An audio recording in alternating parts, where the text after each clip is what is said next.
The Tsar Tank, and I'm calling it done and done. I took some Tester's dull coat and basically sprayed it and dulled down everywhere and did a little touch up and took the airbrush, did a little weathering on the wheel, try to hide a few things. There is going to be a little bit of a kind of a glue stain right through here, if you can actually see it.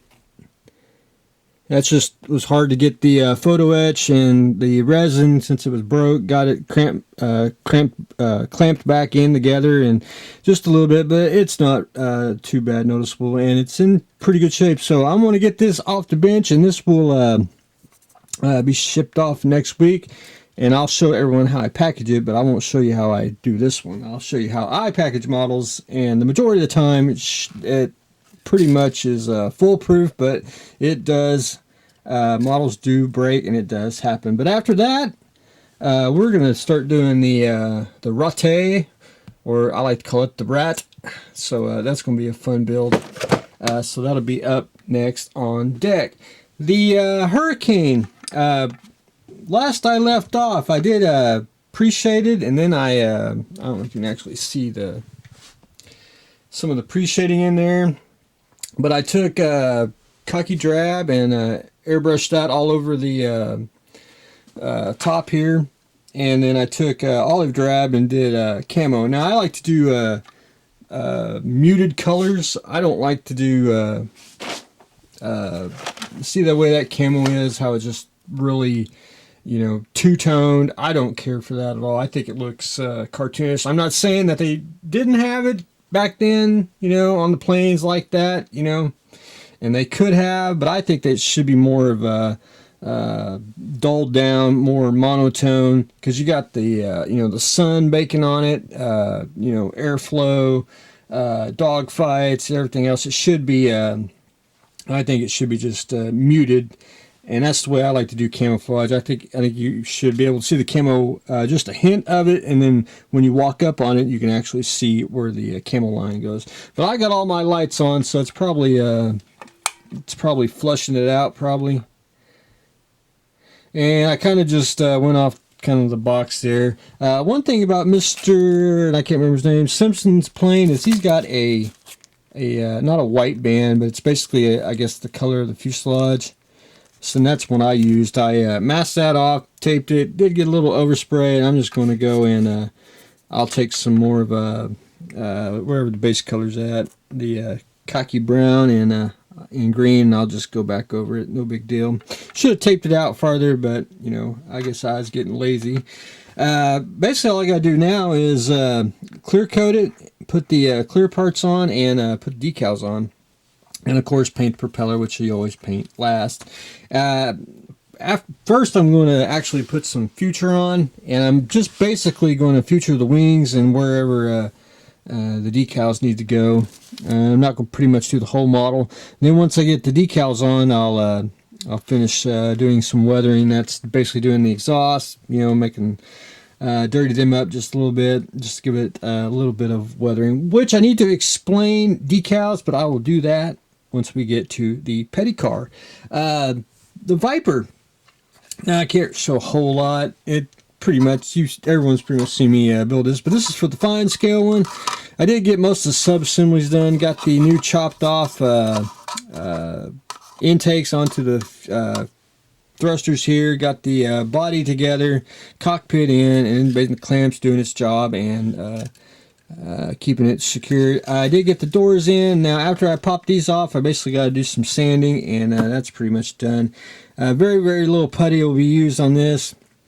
I need to attach the thrusters to the main part here, and then what I'm going to do is I'll paint that while it's on there. It's just easier to paint. It's going to be a Tamiya clear blue, and it's got cool white LEDs, so it gives it a blue tint anyway, so we'll be good to go on that. The guns here, I did put the lasers. I was smart enough the first time I cut off the tab that you put the guns on. I don't know why I did it. I thought I didn't think I was going to use them, but I decided to go ahead. So I had to glue them back on. I need to do a little just the sanding on the tips and everything, and we'll be good to go. I just got a little more work to do on that, and then I just got to take pictures today, and that's why I got to get stuff off the workbench so we can take pictures. And so we can get that hurried up along into the for fine scale. The petty car, I chopped all the locator pins off the wheels, the axles, and I got all 4 wheels on. So hopefully they are balanced. Hopefully, you know, they don't teeter. It may, because I was kind of eyeballing it. But they are good and secured on the front here. I'm probably going to have to add a little more glue. I think the grill wants to come out, which is hard to do on chrome. I did take a little bit of a wash and put in there, but I'm going to probably go back in and do some more liquid glue just to get it softened and try to get it really secure. I don't want it to fall out. And then I'll do some more washes just to get it a little bit, just get a little depth in there. I got a little overspray on the chrome, which that's going to be me and Mr. Alcohol and a Q-tip, and I'll get them off, so that's no big deal. What did I do? I did get the wheels on. Oh yeah, I got to finish painting the lug nuts, and I painted the top here of the car. You know, the gas cap there's red, and I pretty much just I'm at a standing point now. I just need to finish up a little oversprays that I got, and then I can shoot some future on there on the petty car. One thing I gotta mention is decals and weathering. A lot of people know what I'm talking about, but some people do not. And the petty car is going to be an example here. This is going to be slightly weathered, but it's not going to be like a fighter plane or really dirtied up. It's just going to have a nice little just a little bit of, not grime, but a little bit of dust and everything. But anyway, I need to get the decals on first. If you weather a vehicle or any type of vehicle first and then put the markings on, it looks like you weathered the vehicle and then you put the fresh clean markings on. However, if you put all the markings on and then weather it, then you'll get the nice effect of it has been used. So that's it's kind of hard to explain. Once you see it, you'll understand. And I've even seen shows where you've seen a perfectly weathered plane or a tank, and add the emblems or just prestige. It's just crazy. But anyway, I'm going to finish probably painting the lug nuts either today or tomorrow. I want to start doing the trim, and then I got to go back in and just do some touch-ups and cure the old shaky hand syndrome, and then hopefully by next week we can start doing some decals. So we're looking forward to that. The decal car, on the other side, there's actually one decal that I put on the back there, which I'm pretty much done with this entire side here, at least to the back. But on this side, I started going ahead. I already had this decal on with the animated girl.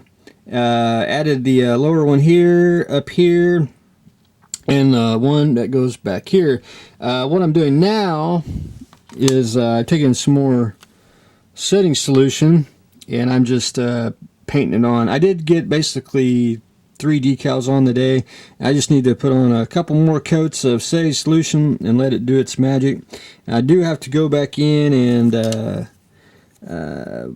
I basically trimmed it, but I actually just cut the line right to there, and then took the setting solution and just pushed it up in there, which is basically somewhere in there.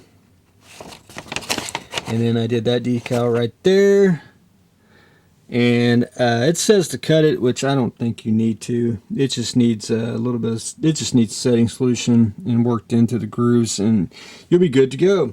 And then I just got one more to do on the back there, and I'll be done, and I'll probably put that on tonight, and then we'll start fresh tomorrow.